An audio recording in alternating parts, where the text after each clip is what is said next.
I'm pleased to make the introduction for our first presenter. This is Dr. Vitor Mendes Pereira.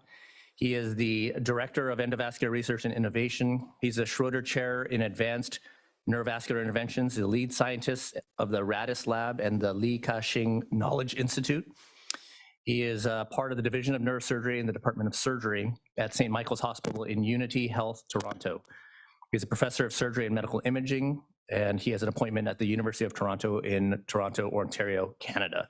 He will be giving our neurology grand rounds and the William Liskowski Endowed Lectureship, and his title of his talk is Neuro-Vascular Robotics, Gadget or the Future of Neurointervention.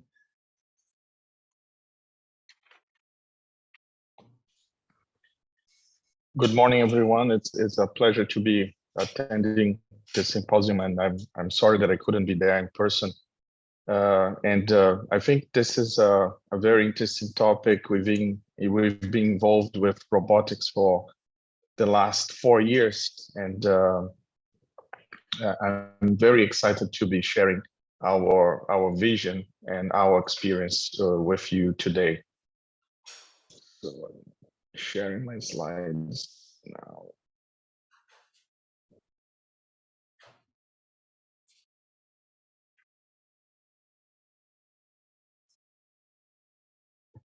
So I work at St. Michael's Hospital. These are my colleagues that work and develop the program with me, Dr. Julian Spears, Tom Marotta, Danny Diestro, and Nicole Cancelleri, our research program manager and robotic technologist. So these are my conflicts. And this is our facility here. We are in the core downtown, and one advantage of our hospital is that we do research and clinical just one bridge and one street beside each other. So it facilitates doing any translational work or doing any work from the lab bed to the bedside. Surgical robots are not as old as other areas, in the industry. So the car industry and other industrial robots have been successfully implemented in their production lines since the 70s. It took a few years to actually implement robots in surgery. There are many first surgical robots, but one of the first ones that was successfully used clinically was a robot to assist orthopedic surgery that was called Afro Robot, that was actually used in Vancouver here in Canada in 1983.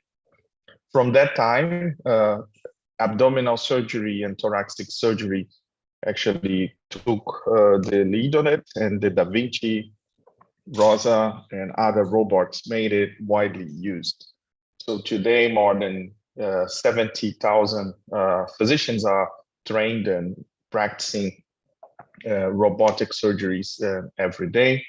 And I know there's still a challenge to demonstrate the benefits of robotic procedures in patients' outcomes, but this is a challenge that all areas are actually facing. But it's not preventing the development of robotics in surgery particularly. So Corindus, which is the only clinical robotic technology available today to perform endovascular procedures, actually started with a robot for cardiology. And they developed a robot to perform PCI, then was approved for peripheral vascular. And then in 2007 and 8, they started a translational project to start using the robot for neuro applications. So in 2019, it got CE approved, and now is under FDA application. Yesterday, Siemens made an announcement that probably intrigued a lot of people. So they actually acquired Corindus, and they actually announced that they are removing the cardiac and peripheral piece from their portfolio. They will take a huge loss, like millions of dollars, on this program that had been invested and that was now in the phase of becoming remote. So now it's just us. And I think it's good news for the neuro field.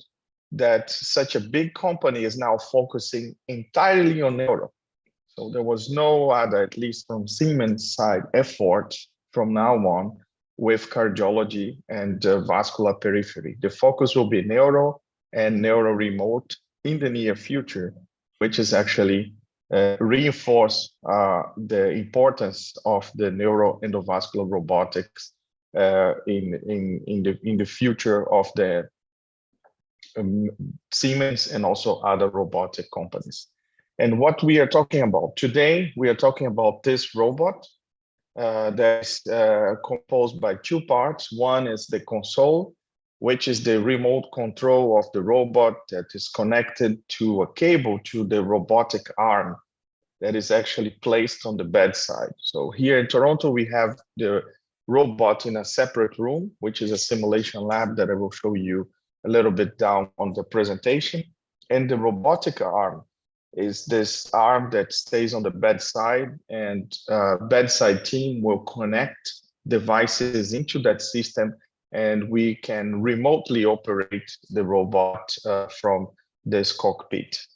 And this is a closer view of how this is connected. So there is a support track that helps connecting the micro catheters, micro wires to the guiding catheters.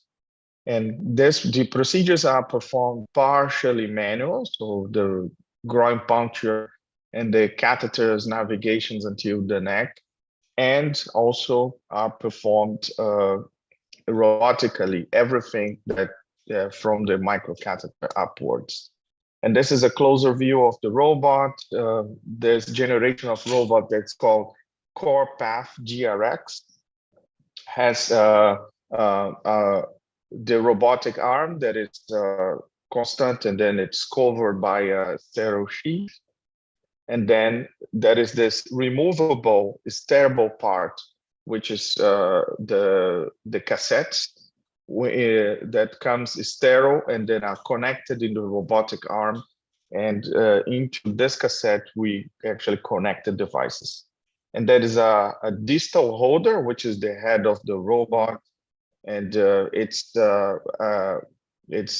adapted for neuro procedures to connect the microcatheters. So the microcatheters are the tubing that we will actually navigate into the intracranial circulation. And this connector, this holder, is actually controlled by this green button here on the console. And then there are two tracks. One is a rotational drive. So it's a track that is connected to connect wires. And this is a rotational drive. It can perform rotations. You will see on the videos in a couple of minutes how this is actually used. And there's a shorter track, which is a linear track to push and pull that we use to deliver devices. That you need a little bit more force, and you also need to be mindful of the delivery length of these devices. This is why it's on the side and is also made to hold a short segment of the devices holders. And each of these tracks are controlled in different parts of the console. This linear track is controlled by this far left joystick. We can see here on the picture on the lower end. And the center one is for the rotational drive for the wires, as we were mentioning before. So this is a closer view of the cockpit. This console can also be installed in the control room. I actually prefer to have it all integrated because one of the advantages of the robotic procedure is actually the ergonomy. The fact that as operators, we are seeing and watching closely the images, and the console and having this high definition screen in front of us, it's very comfortable, and actually we can visualize with a lot more the procedure from this configuration, and you don't have the distraction also of a control room that sometimes you have a lot of people circulating around. So our journey with robotics, as we described, started in 2018. where we helped the testing of the cardiac robot and the development to the neuro robots. We were part of the advisory board from that, and Dr. Quilturk at that time had taken the lead and invited a lot of people interested into the robotics field.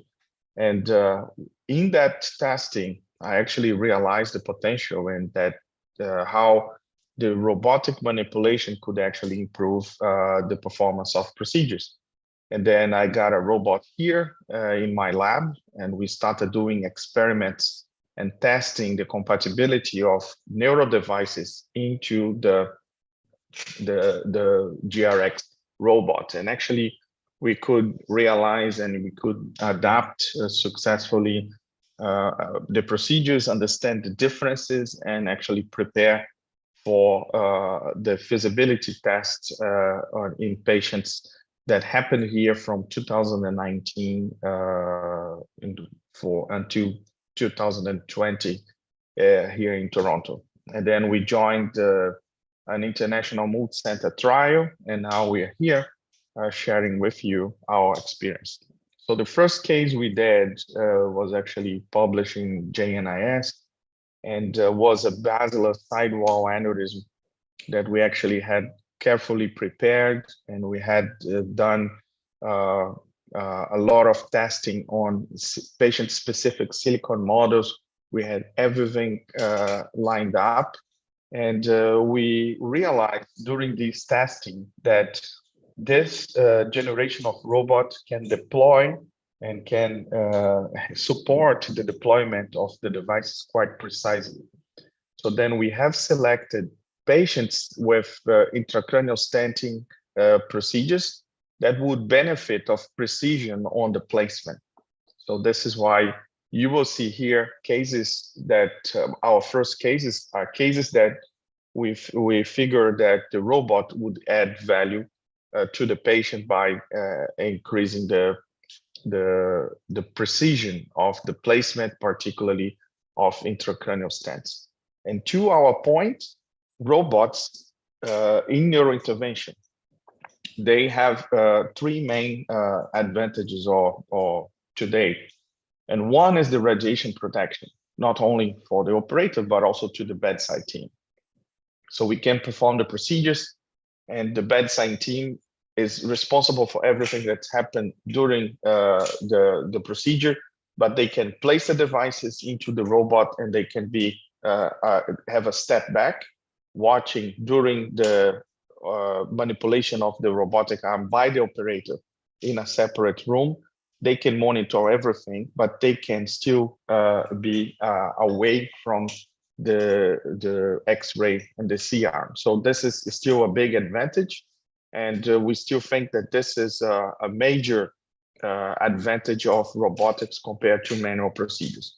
And then a second aspect that I realized when I started doing robotic procedures is the ergonomy. For us as an operator, is way more comfortable doing the procedure from the robotic on the cockpit, and not only from the performance perspective, the fact that we are sitting without LED, but also we have a visual control of all the screens, and we are not overreaching the screens or having all the perfusions, the flushing systems in front of us, the anesthesia material. Actually, we can comfortably control the images way better also from the robotic cockpit. And the precision, in our opinion, is also an aspect that this generation of robot is offering already into some of our interventions. And this is a paper and a picture here of a study that I did many years ago on actually the value of some of the protective devices. And I realized that the amount of radiation that we in neuro get during the procedures is quite high. So I think we underestimate the radiation protection piece of our procedures, but I think we should not. And this is an important aspect for our procedures as well. So this is an example of today of the kind of precision that we can have. This is a small neck anterior communicating artery aneurysm. You can see this small ball in the center of the imaging. And this is a micro wire, and we are carefully manipulating the wire to actually catheterize the aneurysm. So this is done with the joystick, rotational joystick, and the microcatheter and the wire are connected to the robotic arm. And I was performing that from another room in the cockpit. And this is another case, ACOM aneurysm, pretty wide neck, so there was no neck. There was the ACOM was actually the aneurysm itself and was separating the anterior cerebral artery on the right and the left side. So to treat that, our plan was to cross the aneurysm to the contralateral anterior cerebral artery, deploy a stent, and coil the aneurysm. So this is can be a tricky navigation, and I'm showing here how actually this was done robotically. So I'm rotating carefully the wire, and if you see a manual procedural for the colleagues that are doing interventional there, so we rotate. Sometimes the tip of the wire rotates a lot because we can't hold and pin. So we actually do a lot of our movements by multiple rotations of the wire. With the robot, we can actually rotate because it has a grip on the wire. It can actually rotate to a smaller degrees and stop, and we can push. And this is actually what we did there. And this is the from the left to the right, the progressive occlusion, the stent deployment, and the deployment of the and the embolization of the aneurysm by the device, and was all done robotically. And this is a little bit what is a setup. This is a video from the SLICE meeting. It's online.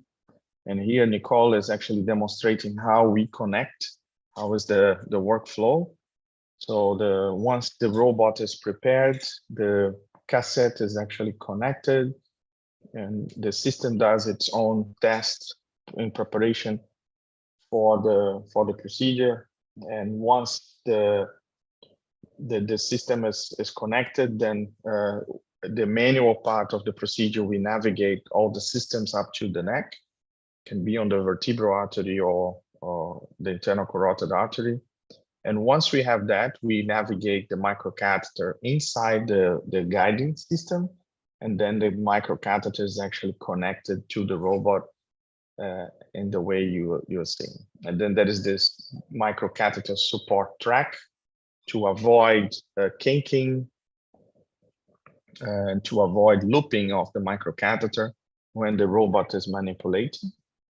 And then now she's actually placing the micro wire into the rotational drive that will actually allow us to control the rotation of the micro wire, as discussed and I showed you before.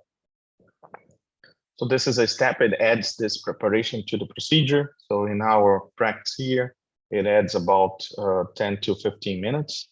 And once the system is loaded, then as an operator, we take control.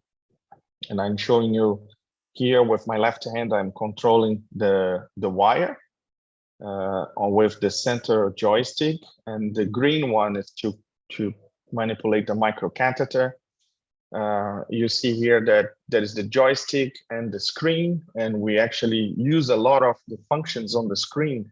There are already automated preset functions that we use during the performance. So I navigated the microcatheter, I placed the microcatheter, now she's removing the wire, and we are actually loading an intracranial stent. So the bedside team plays a big role in a robotic procedure. So they will now be responsible for the manipulation of the RHVs and the loading of the devices. So the trust from the operator is very important, because this is actually a very stressful moment on a procedure to avoid bubbles and blood and to keep the systems properly flushed. And now you can see my left hand is on the extreme left joystick. And now I move to the screen and I will start actually deploying the stent using these millimetric controls. It's a very soft, and we can have a one-to-one manipulation of the device. And for my colleagues that perform intervention, there is a parameter that we call slack, which is actually the tension on the system, and that allows a one-to-one movement between a device and a microcatheter or wire microcatheter. And we can control that with a robot in a very precise way. And I see that independent of the experience, the slack can be well controlled. So now in this phase, we are deploying coils. So we deploy the stent, we cross the stent. So similar to what we do manually, but done with the robotic help or robotic support. This is a case, an ACOM aneurysm, similar to the first one that I showed you. And here you have the screens, and on the upper corner, you see here the manipulation. For the sake of time, this is a video that is fast forward. And you can see here the navigation of the microcatheter. And obviously, as an operator, I had done hundreds of experiments, and I had already a lot of experience with the robotic system as well. So I knew what I had to do manually, and I knew how to translate those movements to the robot. And you can see here the navigation of the micro wire. This is a navigation that required a certain experience. So you can imagine a manual, unexperienced operator wouldn't navigate the catheter. So a manual experienced operator would do this very quick. But I'm showing here with the robot that this can be done in a very controlled fashion. So the microcatheter was navigated across the neck of the aneurysm distally. So this generation of robot is designed to treat intracranial aneurysms. So this is why you will see here primarily brain aneurysms treated. And the highlight and the main advantages of this generation of robot is actually the precision of the manipulation of the devices. And in this case, we will deploy a stent. And you can see here there was some resistance. So there was too much slack on the system. The robot doesn't allow the operator to push a device with a lot of resistance. So now we are here to the point of deploying. So we have micro wires and micro catheters, and we have this system here being deployed. Now we are unsheathing the micro catheter, and the stent is being deployed. So on the screen on the left, you can see the markers. And you will see now that I shift from the joysticks to the screen. So this is at least the way I prefer to deploy stents and perform steps of the procedure that require precision. And so I wanted there to actually deploy the stent in the ACOM. So I had chosen a short stent, too short, so I couldn't deploy to distal as I had planned initially. And I could do this adjustment on the fly, and it actually didn't compromise my procedure, and I could adapt to what actually I saw in the clinical scenario. So now I'm navigating back the microcatheter. There's a couple of functions called active device fixation. The robot pin and control the microcatheter and the wire at the same time. It's very helpful for us to actually navigate devices through stents, which is also a step of the procedure that can be kind of tricky. And here it's facilitated by the robotic with the robotic system and with the robotic manipulation. So now I'm moving back my microcatheter, and I'm catheterizing the aneurysm. This is also a step that in a procedure like that can be quite delicate. And you need to control well the tip of the micro wire. And you can see on the corner where we have to cross the struts that we can't see here, but we can feel. And we don't have haptic feedback. So I'm actually seeing the behavior of the micro wire and then compensated them with the movement with the robot. So there is a question of the need for haptic feedback when we are performing these interventions. So I actually, you can see here, there was a lot of resistance we were trying to get in. So we could see it happening and we could compensate with the robot. When we are training a colleague or fellow, we actually don't feel, we actually are seeing the screens and actually instructing them what to do. And this is actually what happened with a robotic intervention. Instead of instructing someone, you're actually doing yourself with the robotic manipulation. And you instead of actually having the feeling of a resistance, here you have the alarms of the system that are telling you there's too much traction, too much resistance or not. And you are actually visualizing what's happening. And with experience, you are getting the information about the slack that actually we need to understand the resistance and the traction, and in a similar way, what would be your haptic feedback if you are pushing something. So now we are inside the aneurysm, placing the coils. And as you can see, this is a system that is called master slave. So the robot has no autonomy. The robot is helping me performing the procedure that is here, placing a stent across the neck and filling the aneurysm with coils. So it means that I need to know what to do to use the robot to help me executing that task. There's no autonomy, although there's some automated functions, but they are fully controlled and triggered by the operator. So in this case here, the detachment of the microcatheter of the coil, and then progressively the placement of other coils and the occlusion of the aneurysm. So the communication between the operator and the bedside team is very important, because you know, in these procedures, now I have the coils beside me, so in another room, and usually you have the coils inside the room.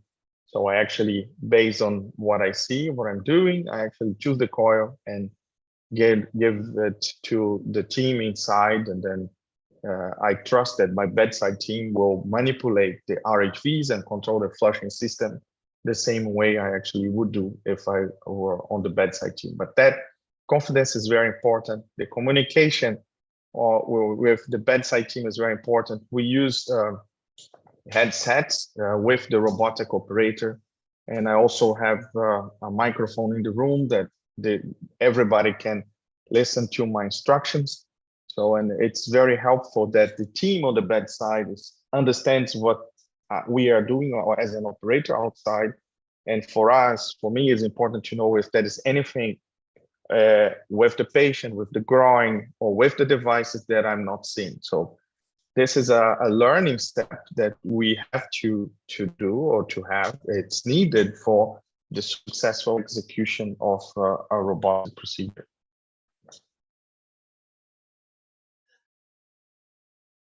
So this was the final vaso CT. So it's a cone beam CT after. So you can see the markers of the stents and also the coils inside the aneurysm. And when we were doing the tests of the robot, we also developed some SOPs, so standard operating procedures, to actually make sure that everything will be safe. So we have a balloon prepared. We have a second RHV connector to navigate a balloon in case of a rupture of an aneurysm to stop a bleeding. And we also practice a manual conversion. So before every procedure, whoever the technologist is will perform the manual conversion, which is disconnecting everything from the robot and actually giving to the bedside operator. And this is here, Nicole, showing how this is done. So we simulate every time because it's important that in case we need, we actually have the control, and it takes a few seconds, and it doesn't compromise at all the safety of the procedure. So far, this is our experience. So we have done flow diverters, intrasacral devices, stent-assisted coiling and coiling. And we have published through this journey the cases, the feasibility. We have published our experience. And one of our latest publications actually is the 1 year follow-up of the first 6 cases that we actually treated using the robotic system. So this was probably the 6 only cases that were done for a long time. And we had a 1 year follow-up, and we actually demonstrated that the robots, at least those were complex aneurysms that were treated with stent and coils, and one flow diverter without coils, that achieved the outcome that we wanted, that we expected to have with a manual technique. So this was very encouraging. And just after this feasibility study, we actually joined the CorePath GRX study, which was a multi-center single-arm study to test the effectiveness and safety of the CorePath GRX to treat brain aneurysms. And there was up to 10 sites. The target was to enroll 120 patients on the treatment of ruptured and ruptured aneurysms. And we could use coil or stent-assisted coiling. We didn't use any flow diverter or intrasacral devices in that study. And this is actually the enrollment. So 130 screened, 117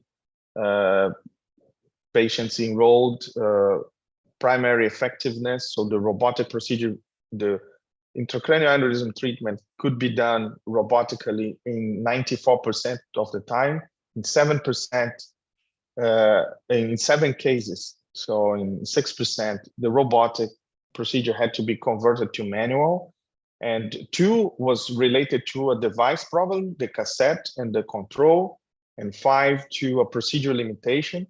And the loss of working length is something that is important, and I will talk about in the presentation, that this is still a limitation, but also something that can be learned. And the robotic procedure needs a preparation that is slightly different than a manual procedure, and the work length has to be considered on the planning of the devices. And 94% of primary effectiveness. Most of the procedures were performed to deploy a stent, radial or femoral were performed as well.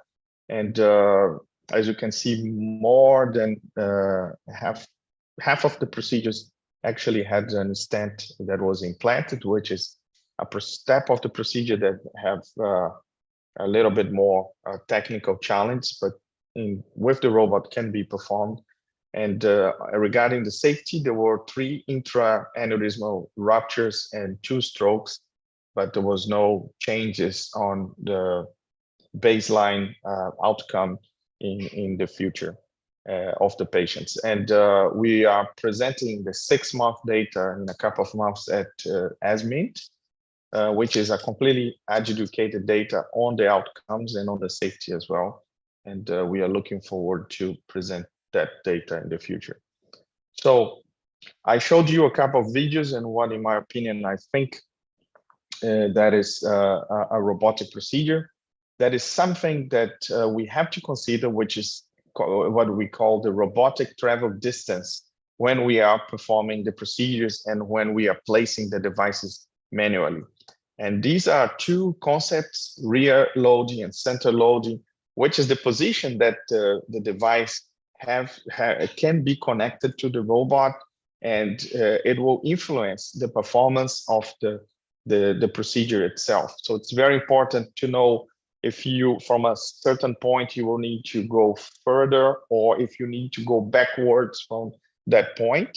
And that's sometimes one of the reasons of manual conversion, because if the operator decides to connect the microcatheter at that stage to the robot, and if it's in a here or center position, they can move forward and backward, or it can only move forward.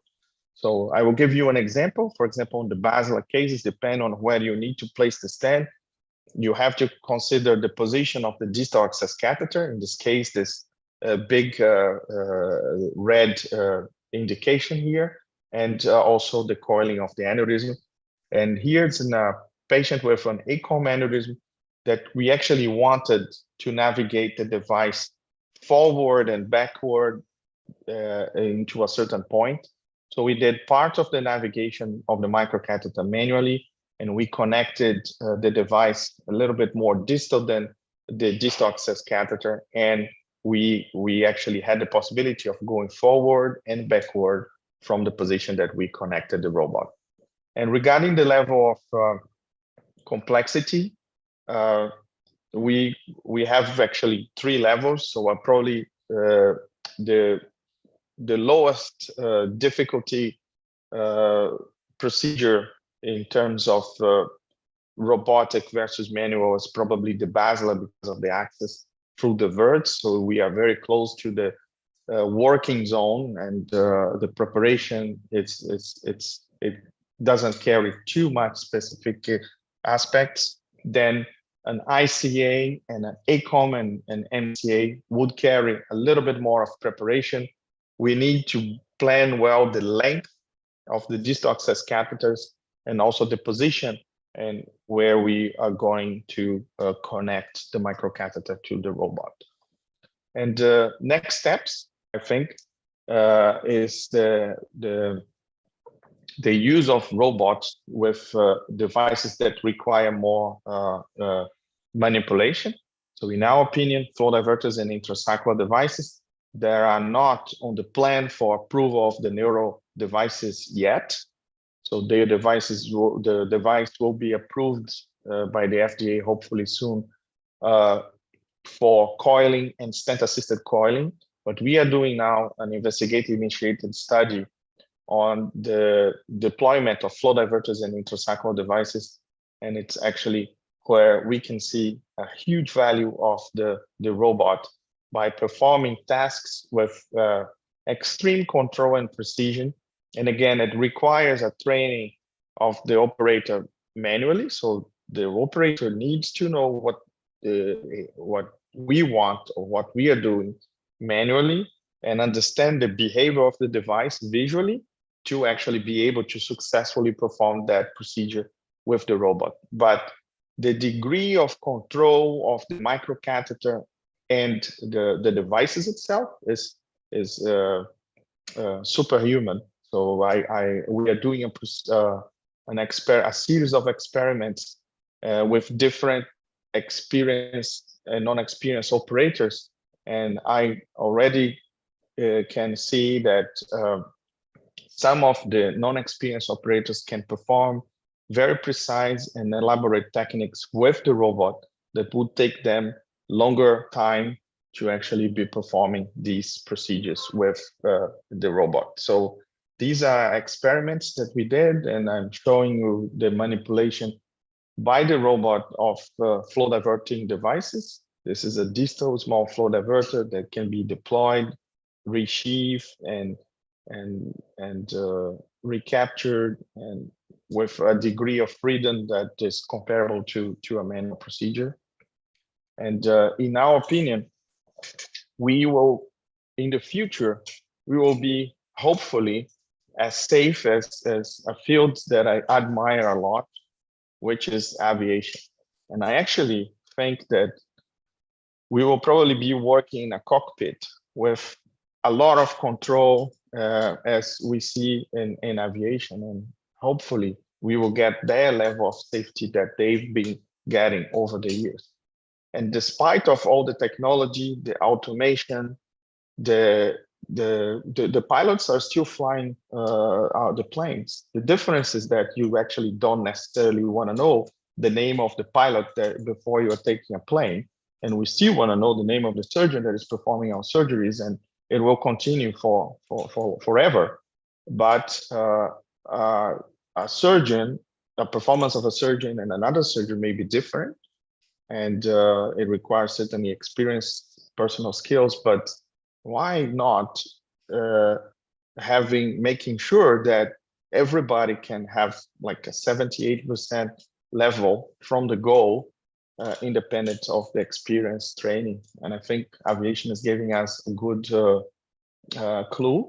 And I think that we can translate it to medicine by using robots to actually execute the tasks that require a lot of experience. And another aspect of it is actually the simulation. So this is a room beside our room. So we have the robot cockpit, as you can see in the end of the room, but also we are trying to bring simulation into our world. And this is an example of a 65-year-old patient that had this ACOM aneurysm. We tried to manually coil, but the coils didn't stay with it. This is a balloon-assisted coil, and actually the patient had a fenestration, and we performed a simulation, and we actually could see that even my kids could deploy an intrasacral device, and it would fit inside the aneurysm, and a coil would never fit because of the position of the fenestration in relationship to the neck. So we actually decided to do this procedure robotically, and this is online at the Link website, and this is a picture of the intrasacral device after simulation and deployed using the robot that could precisely help me, despite of the fenestration, place the device, advance inside the aneurysm, and have the device opened properly, covering the neck. So this is an example, an MCA aneurysm.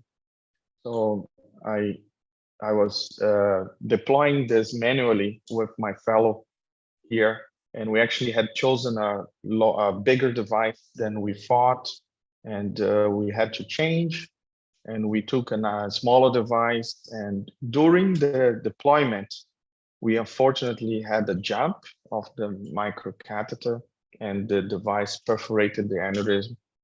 So again, I was doing it manually, and I have a lot of experience with this procedure, my fellow as well. And was related to this leg. We had a rupture, we could control with a balloon. And this is we had to coil as well. And this is the final appearance. So the patient recovered. She had a subarachnoid hemorrhage, but fortunately, she recovered well after the procedure. And this is the MRI after. So we had a few months after a similar case on the other side, and my fellow actually had a trauma after that first case that we did together, and we had to go fast and coil and put a balloon. So it's a traumatic experience. And I saw this case, and I had decided to do it this time robotically. And my fellow that has a lot of experience with robotics during his training was actually performing this procedure with me. So this is the video of us navigating the microcatheter. So here's him. I'm here beside coaching. This is also another advantage of robotics, is that for us to teach some concepts to someone, it's easier to teach during doing or performing a robotic procedure rather than actually doing it manually. So they can understand concepts of slack, of the behavior of the device way easier on the cockpit side as well. So here we are navigating. Just move forward. And this is the deployment of the web device. Is a large, long web. And I'm just moving forward. And here's how, with the device partially deployed, how we can actually deploy and using the millimetric controls. So this is a procedure that required a lot of understanding of the slack, and here we could actually control that very well. And this is the follow-up. Everything went well. And just two aspects. I'm not saying manual versus robotic here. I'm just giving you an example of the same procedure performed with the robot, with way more comfort, ergonomy, and way more control by our fellow that actually had a lot of experience with both procedures. And I actually was more confident on teaching him on the robot than manually. So the next frontier for robotics is certainly remote. We know that there is a access care to stroke is still a challenge. North America or US or Canada, we have vast geographies that, by its nature will impose inequity on access to mechanical thrombectomy centers. So in Canada, we are even worse than you guys, because we also don't have the same Medicare infrastructure that you have there. And we have areas that have no or access to care for thrombectomy, or it will take hours to actually have a patient transported to a center. So with that in mind, so the use of robotics in neuro is already a reality, but what's the use of robotics for mechanical thrombectomy? So today we have the challenge, which is the travel navigation that I explained to you, that we have to pay attention for aneurysm procedures. And for stroke, we would need to use the system now to actually have someone to navigating a catheter into the neck, and then we could perform the procedure intracranially. So these are my kids actually performing thrombectomy on a model using the robot, and it's way easier than an aneurysm procedure. However, the fact that we need someone to navigate a catheter in the neck in a stroke scenario, this is not possible. So we need the travel length. So we need a system that can actually perform the navigation of the devices from the groin and taking care of the access. Regarding the remoteness, this has already been proven in cardiology. So they have already done feasibility studies of procedures that were completely remote, independent of the complexity of a cardiac versus a neuro procedure. The remoteness of a procedure has already been done.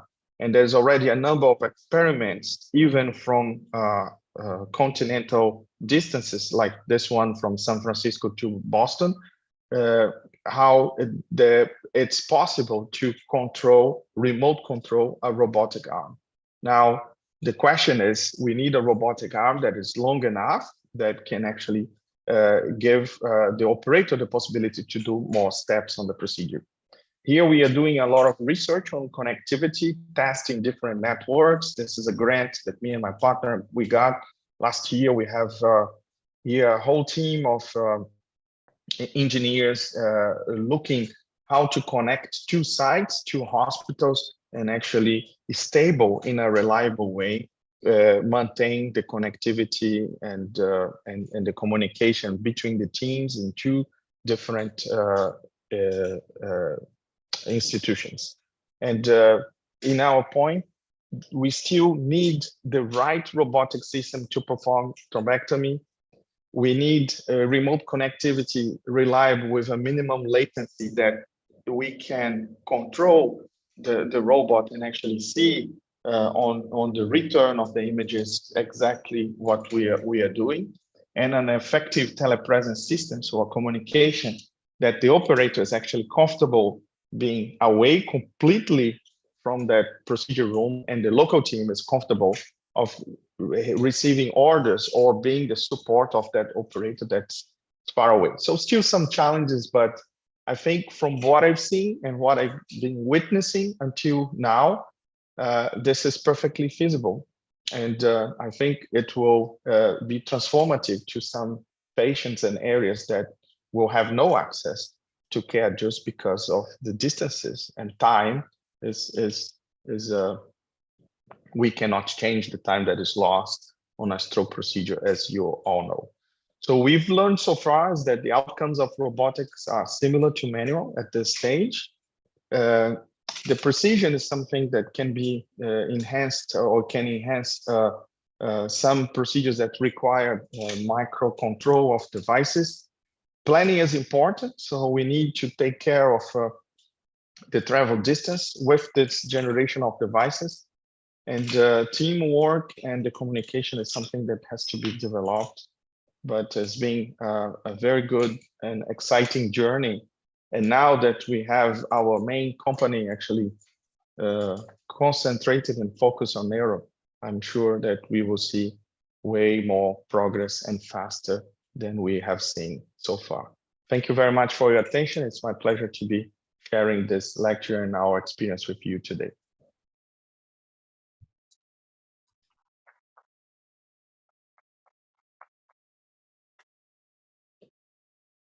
Do we have any questions from the audience? Thank you. That was a great presentation. Tough cases. Thank you very much. Thank you.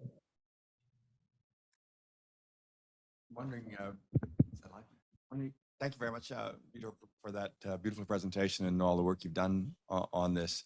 I wonder if you could address sort of the time, how long it takes to do a case, what the learning curve is for that, how compared to doing it manually.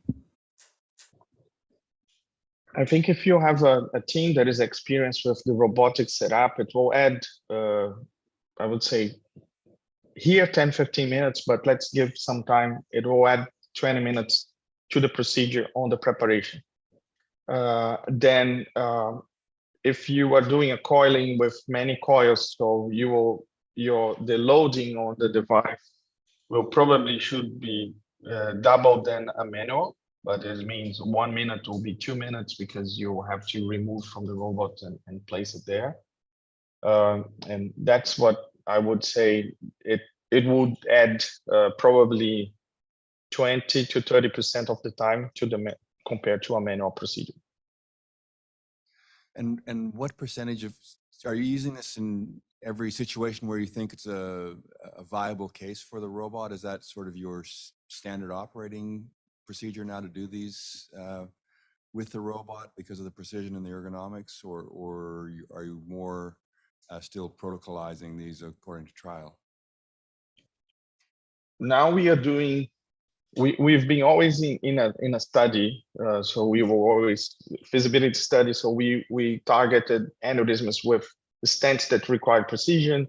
Then on the core path, we did stent assisted coiling.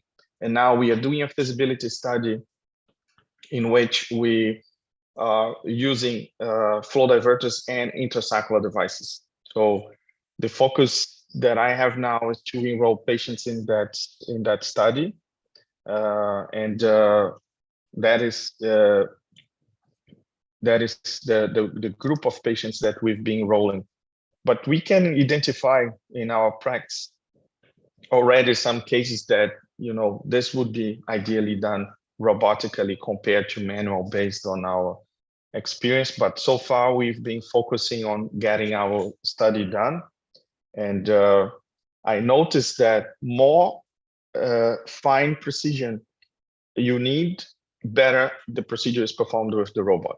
And least experience the operator will have, more we will see the advantage of adding a robotic system to the procedure. That's interesting. I'm curious, as you try and envision this serving remote communities, what your sense is of the team that's in the remote community, their familiarity with the robot, loading the cassettes, getting, you know, say for a stroke thrombectomy, getting access in some of these challenging anatomies. What do you think is a reasonable, where's the cutoff for the volume of the more remote centers? If they're doing 2 cases a year, it seems like it's not practical. If they're doing 100 cases a year, obviously they should have their own team. Where's the sweet spot for this? What do you think? Yeah, that's a great point. I think a lot of these sites will need to have a simulator and have to be refreshed time to time. Here in Canada, in Ontario, we are targeting sites that will have at least 20 thrombectomies per year. And from a practical perspective, to have 20 thrombectomies, that will require a lot of work. You will need a team, you will need to be training the team well. And we expect that we will require a lot of simulation and tests and remote activity as well, independent of the cases, to actually keep a center running, keep all the, because we are adding here to already the complex stroke workflow, robotic team and a remote procedure that will require no machine, require connectivity, require availability of an operator, a technologist that is not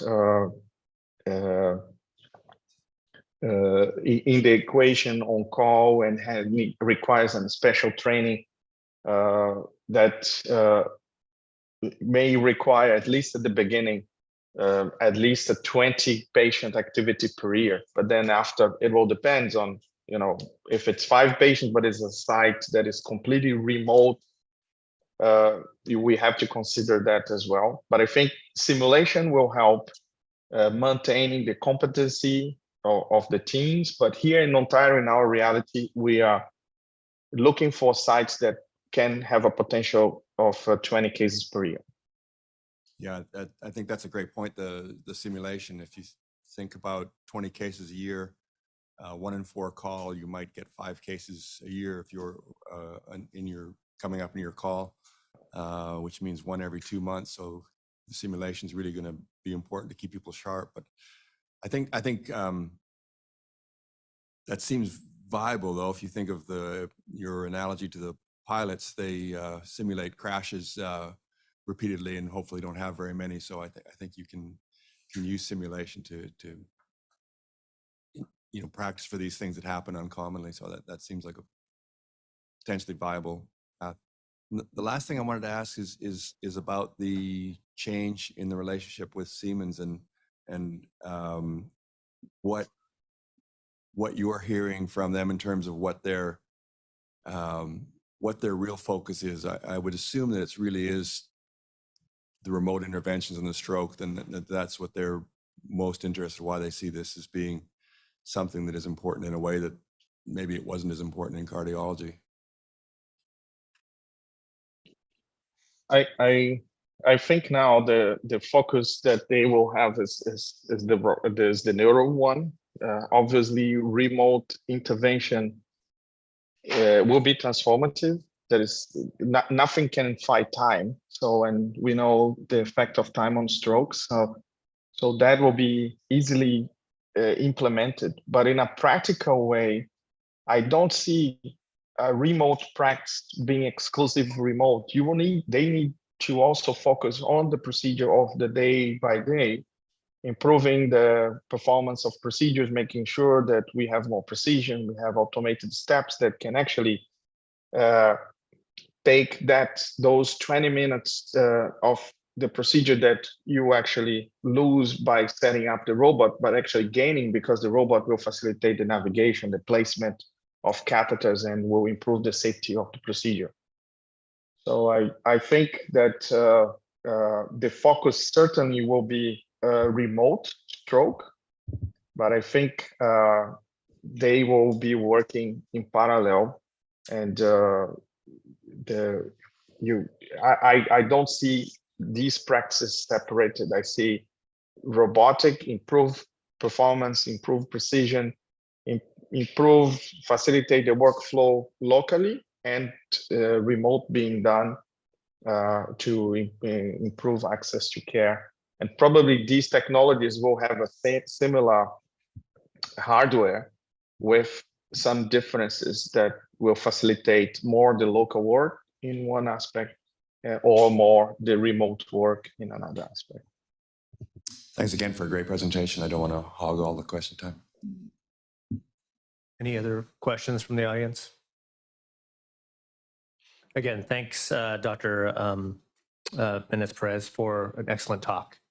And with that, we will move on, keeping within our context of new technologies for this morning. We're going to have a presentation on virtual reality and augmented reality in cerebrovascular. We have Dr. Stephen Monteith, partner, who is the chief of neurosurgery and cerebrovascular at Swedish Cherry Hill. He did his neurosurgery at University of Virginia and his fellowship training in neurointerventional at Thomas Jefferson.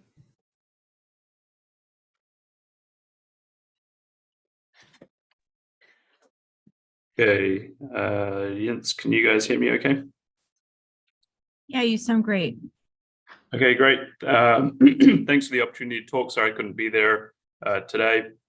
As Jens said, I'm the director of cerebrovascular at Providence, Swedish, and we've been using augmented reality, and we'll be talking about that. My disclosures are not relevant to today's